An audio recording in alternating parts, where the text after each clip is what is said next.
നമുക്ക് വലിയൊരു ആഡംബരമുള്ള ജീവിതമുണ്ട്, സ്വത്തുണ്ട്, വേനൊത്തര സ്വത്തുണ്ട്, എല്ലാം ഉണ്ട്. ആയങ്ക റബ്ബರ ഓർമ്മയില്ല. ഇതെല്ലാം ഇക്രമെന്നുള്ള റബ്ബರ ഓർമ്മ എന്ത് ഇതെല്ലാം നമുക്ക് കിട്ടുമേനെ, ഇത് നമുക്ക് സ്വത്ത് കിട്ടും, അത് കിട്ടണം, ഇത് കിട്ടണം ഉണ്ടല്ലോ ചൊന്തു റബ്ബുടെ നമുക്ക് ദ്വാർന്നോണ്ട് ഇന്ന അങ്ങനെ ദ്വാർന്ന് എല്ലാം തന്ന റബ്ബു. ആ തന്ന റബ്ബർ എന്താക്കിയാർ നിങ്ങൾ എല്ലാം മറന്നാർ. 5 വക്ത് നിസ്കരിക്കുക പോലും നിങ്ങക്ക് ബച്ചൽ അല്ലേ. എവിടത്തോലെ ചൊന്തു നിങ്ങൾ എടുത്തും പോവാർ ഈ സ്വത്തുരല്ല. ചൊല്ലു ഇണ്ട് നോക്കിണ്ടായെങ്കിൽ ഒരു പെണ്ണ് മങ്ങിലാവുമ്പോ നമുക്ക് ഇത്ര കാസ് ബംഗാർ വേണുണ്ടല്ല ചൊല്ലി ഇത്ര ആൺമക്ക ഉണ്ട് ഈ ദുനിയാവിലുള്ള ഇല്ലേ എല്ലാരും. എന്ത് ഇനിങ്ങല ആ കാസും ബംഗാറും എല്ലാം എടുത്തിട്ട് ആ പെണ്ണൊരു കുടുംബത്തെയും കണ്ണൊരു തന്നിൽ എത്തുപാട്ടിത് ബേജാറാക്കി പാട്ടിത്ത് ഭയങ്കര ദുഃഖകരമായിട്ട് എന്തൊക്കെ ഒരു പെണ്ണുങ്ങൾ ബേങ്ങുണ്ട്. ചിന്തിക്കോറു ഈ സ്വത്തെല്ലാം എവിടേക്ക് പോണ്ടേ. ലൈഫ് കൊണ്ട് ചൊന്നുണ്ടായെങ്കിൽ കാസ് ബംഗാർ ഇതേ അല്ല. ലൈഫ് കൊണ്ട് ചൊന്നുണ്ടായെങ്കിൽ ഹാപ്പി ആയിട്ട് ഞങ്ങൾ ജീവിക്കുന്നതായിട്ട് അല്ലേ. ഹാപ്പിനെസ് മൈൻ വേണം. ഹാപ്പിനെസ് ഇല്ലാണ്ടായെങ്കിൽ എല്ലാം ശൂന്യം. എത്ര എന്തും ഒരു കാര്യവും ഇല്ല. ഞങ്ങൾ വയനാട് നോക്കറു മുഞ്ഞാണ്ടത്തോളം എത്ര ചന്തത്തെ പ്രദേശ എല്ലാരും ചുത്തുക്ക് പോണ്ടായെങ്കിൽ അവിടേക്കേ പോണ്ടേ. ആയെങ്കിൽ ഉണ്ടാ അവിടുത്തെ നോക്കിത്തെ അവിടേക്ക് ബേനയിത്ത് ആ വയനാട് ബേനയിത്ത് ദ്വാരക്കുറുണ്ട് സ്ಟೇಟಸ್ കിട്ടും. ആരും അവിടേക്ക് ഇപ്പൊ ചുത്തുക്ക് പോകണ്ടാണ്ടും ചൊന്നോണ്ടുള്ള റബ്ബുക്ക് കുറെ നേരെ വേണ്ട. അവിടെ എത്ര വലിയ വലിയ സ്വത്തിന് ആൾമാരല്ല ഇന്നാറ്. എത്ര വലിയ അകയത്ത് എത്ര കാറ് എല്ലാം എവിടെ പോയിട്ട് ജസ്റ്റ് ഈ പെണ്ണ് ചൊല്ല ഒരു വായിസ് കേൾക്കുന്നുണ്ട് മീനിങ്ങല ബേജാർ ബുൾപ്പ് വന്നു പോകണം. കഴിഞ്ഞില്ല നമ്മളെല്ലാം പോയി കഴിഞ്ഞില്ല. എന്റെ ഉമ്മ എല്ലാരും പോയി. ഉമ്മക്ക് എവിടെയുള്ളത് ഒരു കൊച്ചു പോയി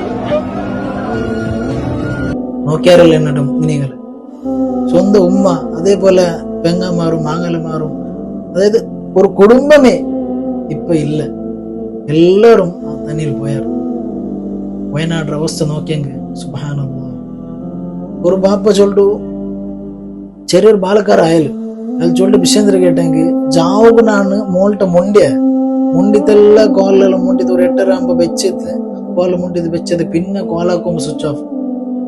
സുബൈക്ക് ಬಂದು തൗത്ത് നോക്കുമ്പോ അതായത് സുബൈക്ക് ഞാൻ റിട്ടേൺ ഔത്തുക്ക് ಬಂದೆ എന്ത് കോൾ സ്വിച്ച് ഓഫ് ആയി തുല്ലേണ്ടിങ്ങനെ നോക്കുമ്പോ അവിടെ അകമേ ഇല്ല.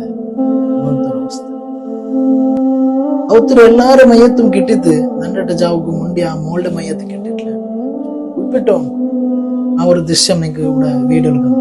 അപ്പോ കൂട്ടുകാരുടെ വണ്ടി എടുത്ത് രാവിലെ വന്ന് 8 മണിക്ക് സ്പോട്ടിൽ വന്നു. വീട് ഒന്നുമില്ല, എല്ലാം പ്ലെയിൻ, എല്ലാം കല്ലും മണ്ണ് മാത്രമേ ഉള്ളൂ, വീടൊന്നും ഇല്ലായിരുന്നു.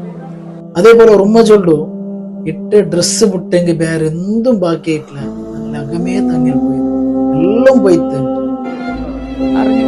അപ്പോഴാണ് ഇറങ്ങി ഓടിയത് മക്കളെയും കൊണ്ട്. ഞാൻ ഫസ്റ്റ് ടൈമൊന്നും നോക്കില്ല, ഫോണൊന്നും നമ്മളെടുത്തില്ല, എല്ലാം പോയില്ലേ. ഒന്നും നമ്മളെടുത്തില്ല. നമ്മളിട്ട ഡ്രസ്സോട് കൂടി വന്നതാണ്, മേളോട്ട് കയറി നിന്നതാണ്, എല്ലാം പോയി, ഒന്നുമില്ല.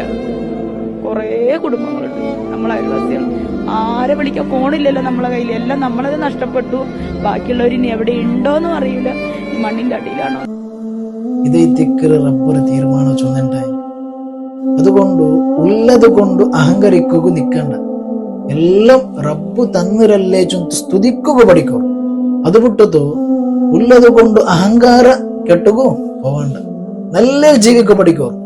റബ്ബ് ഇത്രല്ല തന്തല്ലേ, ഇത്ര വലിയൊരു ഞാമത്ത് നമുക്ക് തന്തല്ലേ, അൽഹംദുലില്ലാഹ് ചൊന്ന് സ്തുതിക്കുക പഠിക്കോ. മൈനത് സ്തുതിക്കുകയില്ല, അല്ലാഹു വേനത് 5 വക്ത് നിസ്കാരവും ഇല്ല, എന്തും ഇല്ലാണ്ടായെങ്കിൽ നീನು റബ്ബുനെ മറന്നാണ്ടായിത്തിക്കറ. ಅದರ ಅರ್ಥ ಅಲ್ಲೇ.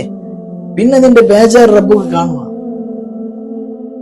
എന്തും ഇല്ലാത്തപ്പ കേൾക്കുന്നതല്ല, എല്ലാം എന്തും ഇല്ലാത്തോണ്ട് പോലെ റബ്ബുടെ മുന്നോളു കൈനീട്ടി യാചിച്ച് ബുൾപ്പിട്ടല്ലേ അതേ തിക്കർ നല്ലൊരു മനുഷ്യത്വ ചൊന്നുണ്ടായി. അതേപോലെ ജീവിക്കുക പഠിക്കും. എല്ലാം ഇന്നെങ്കും റബ്ബുടെ മുന്നോളും നമുക്ക് എന്തുമില്ല.